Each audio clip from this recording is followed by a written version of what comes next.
நாமக்கல்ல என்ன சொல்றாருன்னா, தலித்துகளுடைய வாக்குகள் எங்கள் கூட்டணிக்கு, அதாவது தேசிய ஜனநாயக கூட்டணிக்கு வருவது தொடர்பாக திருமாவளவனை ஒரு 10 to 15 நாட்கள்ல சந்தித்து பேச இருக்கு.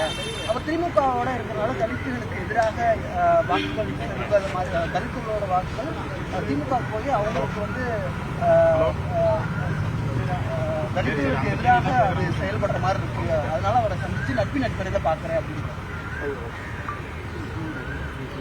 அவர் சந்திக்க விரும்பினால் நான் சந்திப்பேன், அதில் எனக்கு எந்த தயக்கமும் இல்லை. பாஜகவில் ஏராளமானவர்கள் எனக்கு நண்பர்களாக இருக்கிறார்கள். நட்பு வேறு, நாம் உள்வாங்கியிருக்கிற கொள்கை வேறு. பாஜகவில் இருப்பவர்களுக்கு அவர்களின் கொள்கை எவ்வளவு முக்கியமோ அதுபோல எனக்கு விடுதலை சிறுத்தைகளின் கொள்கை கோட்பாடுகள் முக்கியம். என் கருத்து எனக்கு, அவர்கள் கருத்து அவர்களுக்கு. அதை தாண்டி நட்பு இருப்பது ஒன்றும் தவறில்லை. அந்த அடிப்படையில் அண்ணன் KP ராமலிங்கம் அவர்கள் எனக்கு நன்கு அறிமுகமானவர், நல்ல பழக்கமானவர்.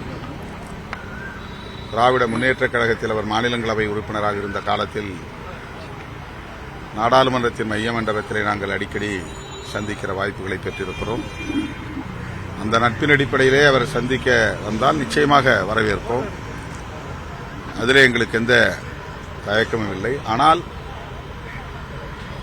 பாஜக கொள்கை அம்பேத்கருடைய கொள்கைகளுக்கு நேர் முரணானது என்பதை நாங்கள் புரிந்திருக்கிறோம், அதில் உறுதியாக இருக்கிறோம்.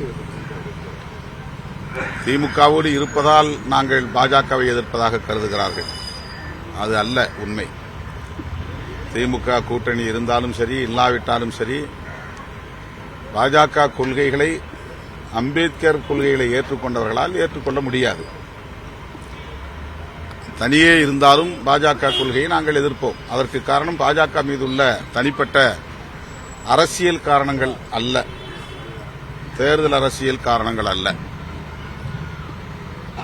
புரட்சியாளர் அம்பேத்கர் அவர்கள் சமத்துவத்தை இங்கே நிலைநாட்டுவதற்காக தமது இறுதி மூச்சு வரையில் அல்லும் பகலும் அயராது உழைத்தவர். அந்த சமத்துவ கொள்கைகளை ஏற்றுக்கொண்ட ஒரு இயக்கமாக பாஜக இல்லை. சாதி ஒழிய வேண்டும், பாலினத்தின் பெயரால், சாதியின் பெயரால், மதத்தின் பெயரால் நிலவுகிற பாகுபாடுகள் களைந்தெறியப்பட வேண்டும். அதற்கு இங்கே ஒரு மதசார்பற்ற அரசு வலுவாக இருந்திட வேண்டும். இவையெல்லாம் அம்பேத்கரின் கனவுகள். ஆனால் மதசார்பின்மைக்கு நேர் எதிரான இயக்கம் பிஜேபி. அதனால் பிஜேபியை விமர்சிக்கிறோம். திமுக கூட்டணி இருப்பதனால் பிஜேபியை எதிர்க்கிறோம் என்றால் அது தேர்தல் அரசியல் காரணங்கள் என்ற பொருளில் அமைந்துவிடும். கூட்டணி நலன்கள் என்கிற பொருளில் அது அமைந்துவிடும். ஆனால் கருத்தியல் அடிப்படையிலே பாஜக புரட்சியாளர் அம்பேத்கரின் உயிர் மூச்சு கோட்பாடாக இருக்கிற மதச்சார்பின்மைக்கே எதிரானது.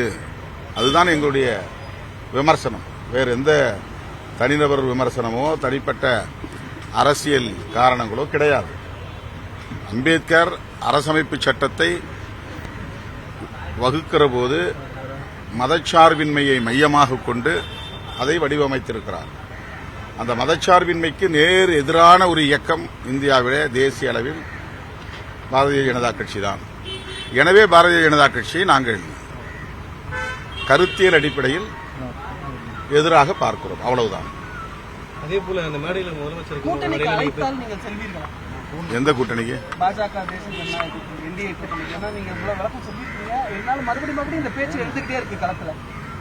அவங்களுக்கு நீங்களே பதில் சொல்லாம. அவர் தான் முடியாதுன்னு சொல்லிட்டாரு, ஏன்பா திரும்ப திரும்ப நீங்க சொல்றீங்க? நீங்களே பதில் சொல்லுங்க. கொள்கை அடிப்படையில நீங்க தெளிவா முன்னிறுத்துறீங்க அரசியல் பண்றது. ஆனா அவங்க நீங்க சீட்டுகளுக்காகத்தான் தொடர்ந்து நீங்க அங்க இருக்கீங்க. அது அவங்களுக்கு அவங்க கூப்பிட்டதை நான் போயிருந்தேன்னா என்ன ஆகாவோன்னு இருப்பாங்க. அவங்க கூப்பிட்டா நான் போகல, அங்க போறதுக்கு வாய்ப்பு இல்லை. அதனால இந்த கொச்சைப்படுத்தும் நோக்கில் அப்படி சொல்றாங்க.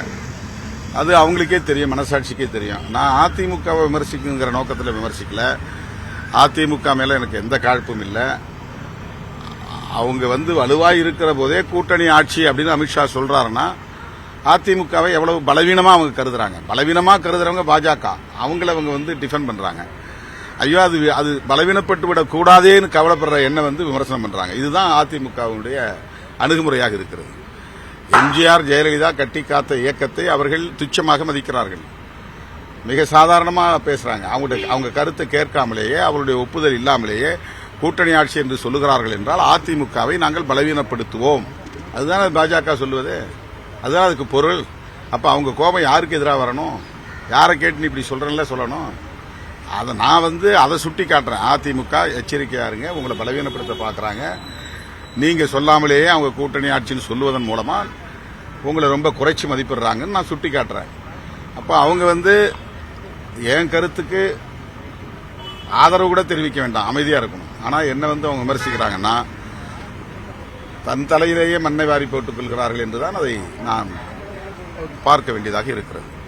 பாஜக கூட்டணியே ரொம்ப குழப்பமான ஒரு சூழல் இருக்கு. அதிமுக ஓபிஎஸ் அமமுக இருக்காங்களான்னு ஒரு குழப்பமா இருக்கு. இந்த நிலையில திமுக நீங்க உறுதியா இருக்கும் தெரிஞ்சும் மீண்டும் மீண்டும் பாஜக சரி மற்ற கட்சிகளும் திருப்பி அதாவது அவங்க ப்ரொவோக் பண்றாங்க, ஏதாவது சந்தேகத்தை எழுப்புறாங்க. விடுதலை சிறுத்தைகள் கட்சி மீது ஒரு சந்தேகத்தை உருவாக்குனா திமுக கூட்டணிக்குள்ள ஒரு குழப்பம் உருவாகும். அதன் மூலமா ஒரு விரிசலை ஏற்படுத்த முடியும் அப்படிங்கிறது அவங்களுடைய எதிர்பார்ப்பா இருக்கிறது. எனக்கு நீ 4 சீட்டுக்கு போற 6 சீட்டுக்கு போற இது போதுமா உனக்கு அப்படின்னு இன்னைக்கு திடீர் கரிசனம் பல பேருக்கு வந்திருக்கிறது. இந்த கட்சி வளரவே கூடாதுன்னு நினைக்கிறவங்க பூரா ஏன் இன்னைக்கு நீங்க 4 சீட்டு வாங்குறீங்க 6 சீட்டு வாங்குறீங்கன்னு பேசுறாங்க. அவங்களுடைய நோக்கம் என்னன்னா எங்களுடைய வளர்ச்சி அல்ல, எங்களுடைய நலன் அல்ல.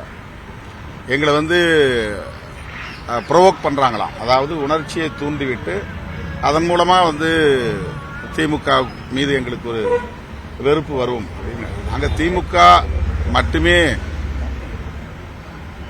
பாதுகாப்பு அரண் அப்படிங்கிற அடிப்படையில் பேசல. மதசார்பற்ற முற்போக்கு கூட்டணி, திமுக தலைமையில் இருக்கிற கூட்டணி, விடுதலை சிறுத்தைகளும் சேர்ந்து உருவாக்கிய கூட்டணி, எல்லாம் சேர்ந்துதான் பாதுகாப்பு அரண் அப்படின்னு நான் சொல்றேன். பாஜக என்கிற மதவாத சக்திகளை எதிர்கொள்வதற்கு மதசார்பற்ற முற்போக்கு கூட்டணி ஒரு பாதுகாப்பு அரண். அந்த மதசார்பற்ற முற்போக்கு கூட்டணியை உருவாக்கியதில் அல்லது அதை பாதுகாப்பதில் அதில் இடம்பெற்றுள்ள ஒவ்வொரு கட்சிக்கும் பங்கு உண்டு. அது விடுதலை சிறுத்தைகள் கட்சிக்கும் பங்கு உண்டு. அந்த அடிப்படையில் தான் நாங்கள் இந்த கருத்தை பேசுகிறோம். ஆனால் இவர்கள்